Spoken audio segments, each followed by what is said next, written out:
नमस्कार, बहुत स्वागत है आप सभी का इंडिया डेली के डिजिटल प्लेटफॉर्म पर। मैं हूं आपके साथ पलक सहगल और मेरे साथ मेरे सहयोगी आकाश मिश्रा। आकाश। और मैं आज जम्मू कश्मीर की और खासतौर पर कश्मीर की ठंड के बारे में आपको अपडेट जो है वो देंगे, क्योंकि इस वक्त हम पूरे उत्तर भारत के अंदर देख रहे हैं कि कड़ाके की सर्दी पड़ रही है।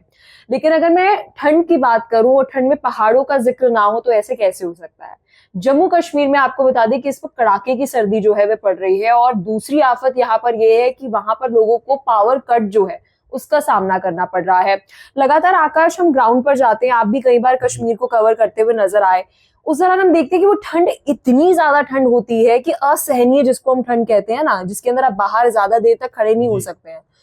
जी, देखिए ठंड तो हमेशा होती है जम्मू कश्मीर में। और देखिए एक बोला जाता है ना उसको धरती का स्वर्ग, और हम्म। सच में है वो।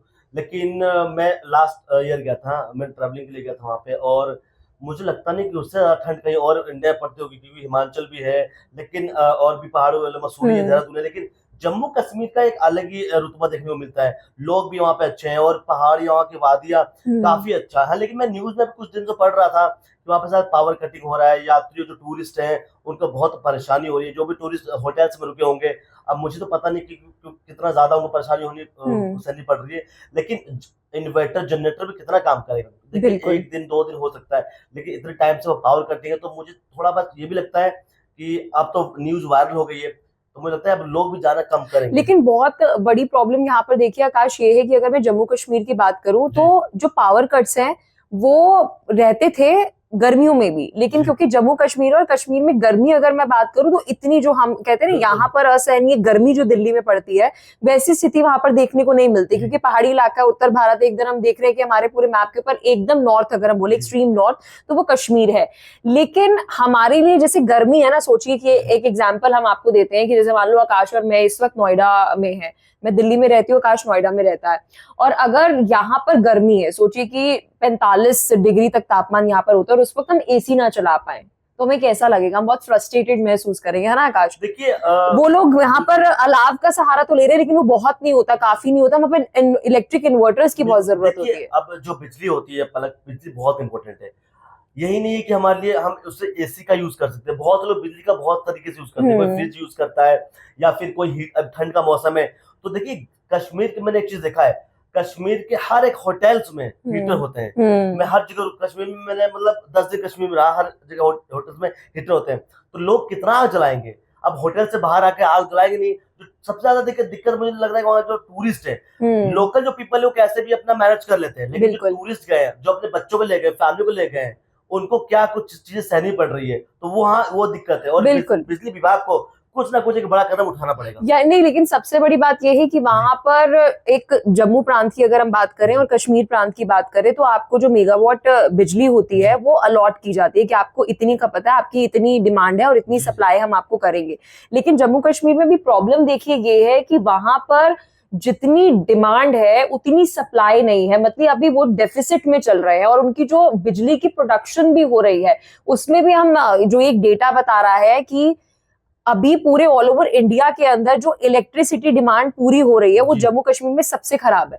यानी कि स्थिति जो है वो दिल्ली, यूपी और ऐसे बिहार जैसे राज्य, जिनको हम बोलते हैं कि भैया ये तो अभी अंडर डेवलप्ड राज्य है, उनको अभी डेवलप होने में टाइम लगेगा, उससे भी बेकार स्थिति जो है वो इस वक्त कश्मीर के अंदर बनी हुई है। लेकिन पहले एक चीज मुझे समझ में आ नहीं रहा है, क्योंकि ऐसा मैं पहली बार यहाँ सुन रहा हूँ। ऐसा हम्म। जल्दी होता नहीं है कहीं, लेकिन अचानक से बिजली और इधर उधर से आ नहीं रही है। और मैंने ये भी सुना था कि वैष्णो देवी रूट पे भी वहां पे बिजली नहीं है, वहां हम्म। पर भी यात्रियों को बहुत परेशानी का सामना करना पड़ रहा है। आप खुद सोचिए, जब वैष्णो देवी जाते हैं हम लोग, कितनी सारी शॉप्स हैं वहां पे बिल्कुल। जो कि बिजली से चलती हैं। वहां पे आग जला के आप यात्रियों को आप कुछ बना के दे सकते हो, लेकिन बिजली से कितने सारे शॉप चलते हैं वहां पे, गैस चलते हैं, हम्म। चीजें। तो सबसे ज्यादा परेशानी यात्रियों को हो रहा है वहां पे, क्योंकि लाइट्स अगर नहीं मिलेंगी, होटल्स में वहां पे स्टे कर नहीं मिलेगा, तो यात्री मुझे लगता है खुश नहीं हो पाएगा वहां पे। और बिल्कुल, और ये राज्य वो राज्य है, क्योंकि देखिए जब बिल्कुल मैं एक किसी राज्य की बात करती हूँ, हर एक राज्य की एक क्षमता होती है। अगर मैं बेंगलोर का जिक्र करूँ तो वहां पर उसको कहते हैं आईटी हब बनकर जो है वो उभर रहा है, वो उस राज्य की स्ट्रेंथ है।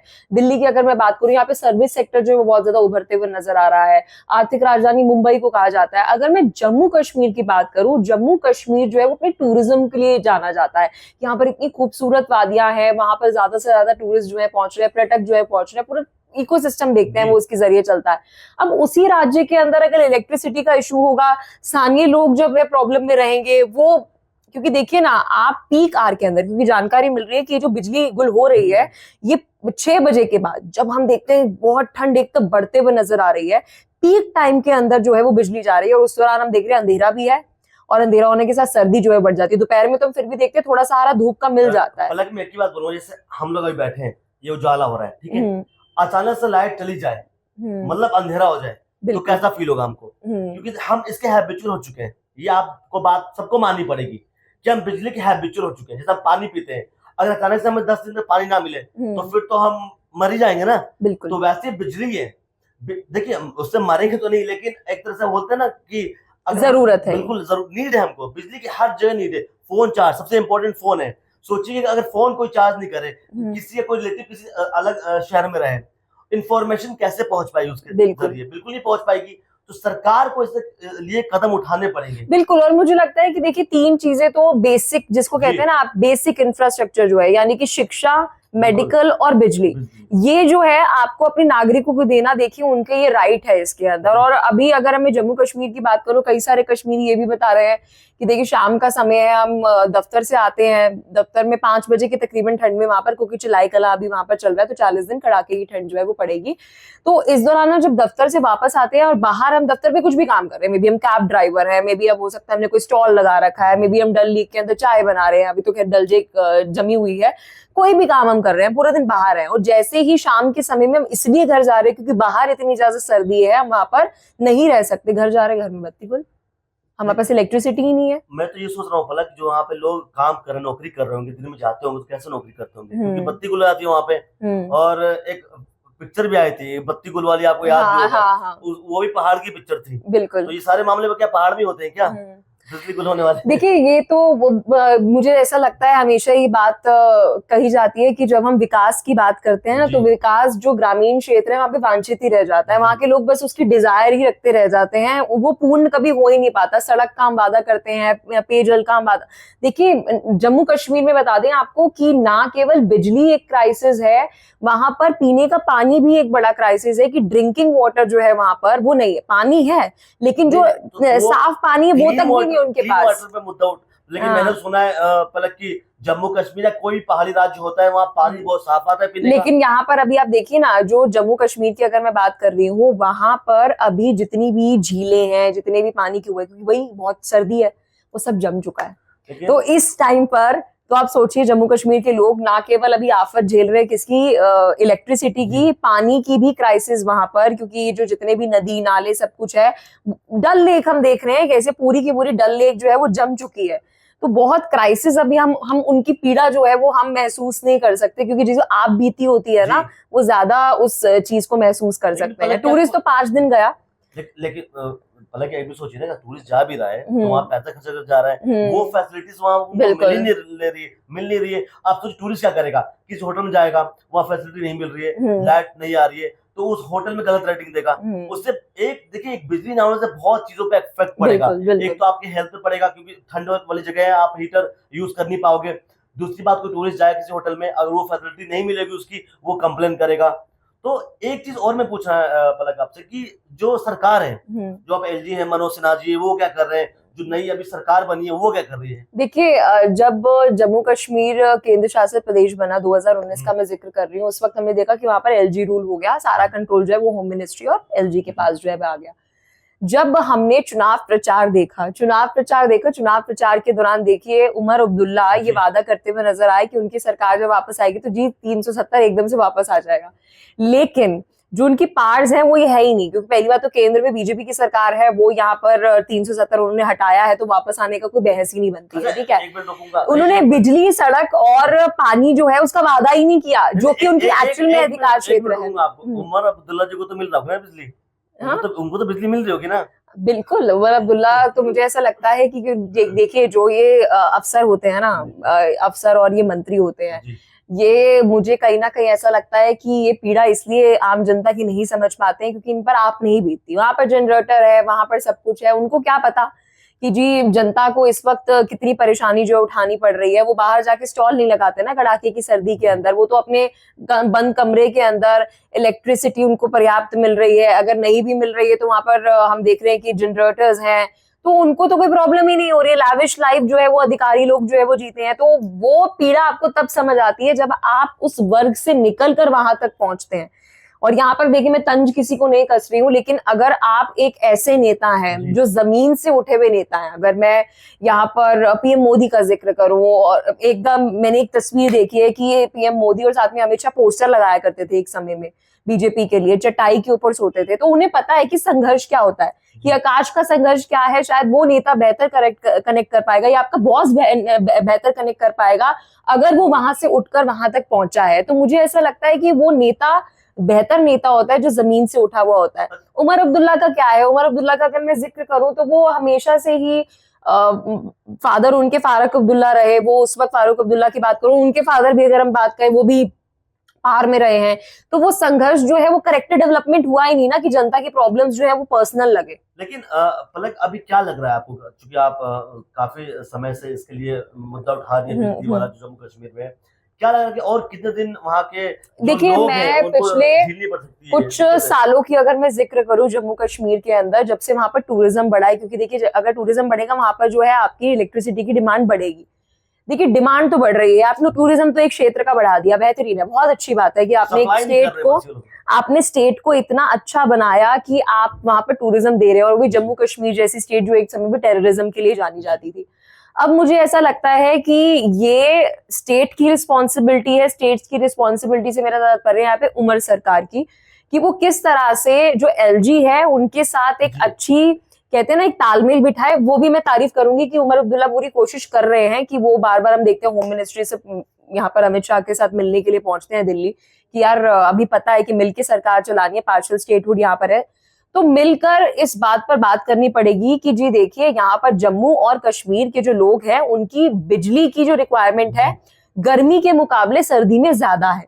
और ये स्टेट जो है ये डेवलपिंग स्टेट है, तो इसे अभी लोगों की दुविधा को समझते हुए वहां पर हाइड्रो प्रोजेक्ट्स और ज्यादा लेकर आए जाएं, ताकि देखिए खुद में जम्मू कश्मीर की अगर मैं बात करूं तो वो सक्षम है हाइड्रो प्रोजेक्ट्स, क्योंकि झरने हैं ना वहां पर पानी की, हम जैसे अभी बात कर रहे थे कि पहाड़ों के अंदर, तो वो गर्मी के समय के अंदर, ऐसे समय के अंदर वो इलेक्ट्रिसिटी जनरेट कर कर वहां पर जो है रखी जाए।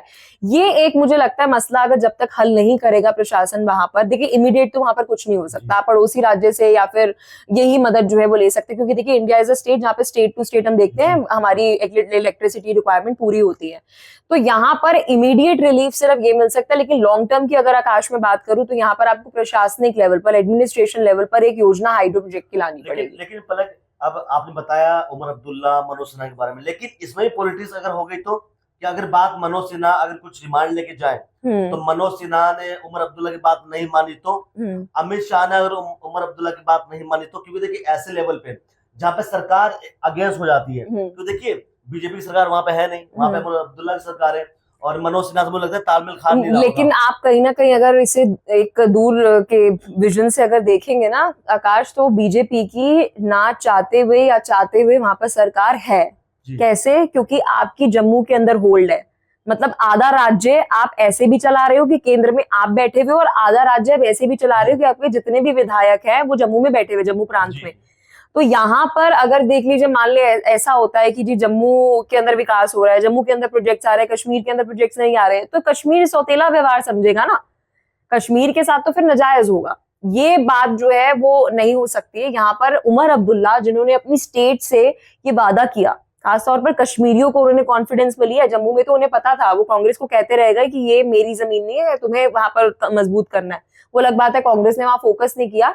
अभी जब उमर अब्दुल्ला को ये पता था मौजूदा स्थिति ये कि पार्शियल स्टेटहुड है, देखिए ये तो वही बात होगी ना कि अरविंद केजरीवाल अभी कई सारे वादे कर रहे हैं, लेकिन बात यह है कि उनको एलजी को, वीके सक्सेना को यहाँ पर कॉन्फिडेंस में लेना पड़ेगा, अमित शाह को कॉन्फिडेंस में लेना पड़ेगा कि दिल्ली में कोई फाइल साइन होनी है।